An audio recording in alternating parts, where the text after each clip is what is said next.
Okay, here we have a really beautiful Moto Guzzi Le Mans V11 or a V11 Le Mans. All in red, this one, with a few carbon fibre embellishments here and there. And what a stunning bike this is.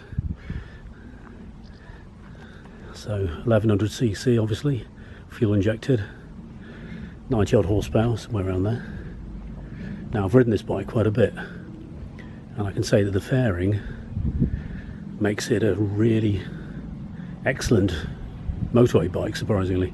You can really pack the miles in on this. It's a bit like a BMW RS in that respect, quite similar. Now this one's got an enormously expensive carbon fibre full Mistral exhaust system. Also the crossover pipes. I think the header pipes are original Moto Guzzi. And it's got a mistral crossover, and then those, well, beautiful mistrals on both sides, twin mistrals.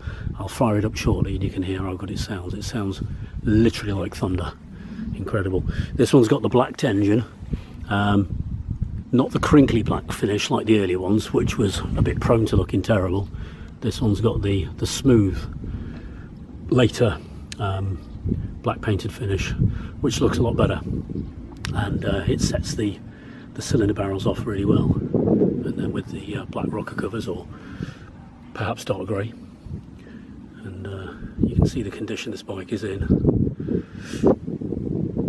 It's almost immaculate. It's been used a little bit. I think it's got about 5,000 miles on it, which is not a lot. And the front profile is very pretty with the single headlight. Standard indicators, something that often gets swapped for these awful mini LED things that look so rubbish. Oh yeah, this one's got the this one's got the carbon fibre belly pan. I'm not sure if that's not from the Guzzi and Bryan catalogue. I think it might be. Brembo brakes, of course, upside down forks, really good.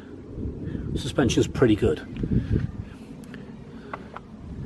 And then around the other side, so you can see the seat is in immaculate condition. Comes with a seat hump, this one, which really improves the looks of it, makes it look very sporty in a big Guzzi kind of way. It's a proper manly bike, this one. There's a bit of weight in it, in true traditional Moto Guzzi form. You get value for money in materials. Those twin pipes really set it off. Look at that. I mean, look at that rear view. Let's fire this beast up. So you get the clocks, which I think are very good looking. You know, quite often something that's let down Guzzis of the past is the handlebar layout, and the clocks can look a bit. Better put it in neutral. There we are. There's a neutral light. It's got an Aprilia style fast idle. I'm not going to call it a choke because it isn't. Let's give it a prod of the old button. Side stand. That ain't going to work. So let's put the side stand up. Let's try. I think maybe the clutch in on this. Go with. Yeah, clutch in. My bad. Not ridden it for a while.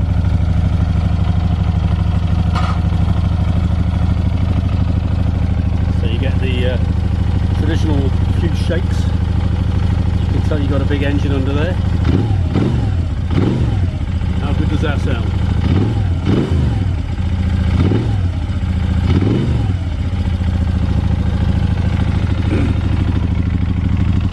The tank is almost immaculate, but there is a tiny bit of bubbling on it.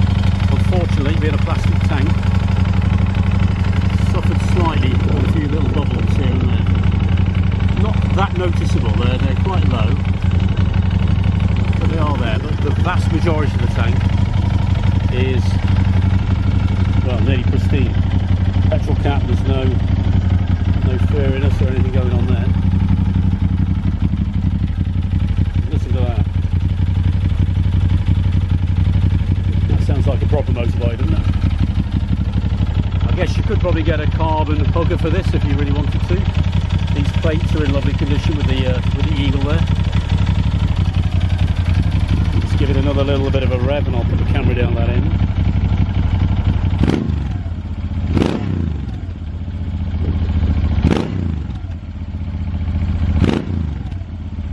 Yeah, that sounds proper, that does. I think it's blowing a little bit of condensation out the exhaust pipe there, looks of it. We did recently put this exhaust system back on, so it might be a bit of WD-40 escaping or something.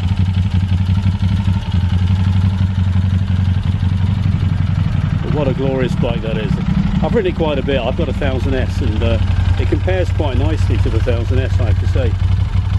The exhaust note on the road, because I've got Lafranconis on my 1000S, the exhaust note is very similar, and the riding experience is actually really quite similar to the 1000S. Obviously the fairing just adds that bit of something for long journeys. It makes it a really good sports tourer actually in the classic mould.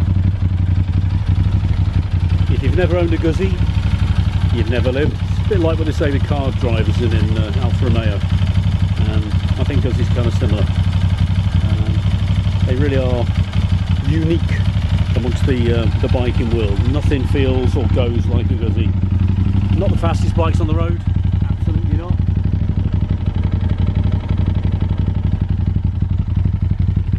Not the lightest bike you'll ever ride. Probably not the best handling bike you'll ever ride. Oh yeah, that's carbon fibre down there.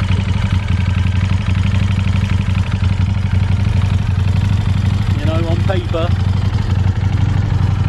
it shouldn't be as good as it is, but on the road these things are nothing short of lovely.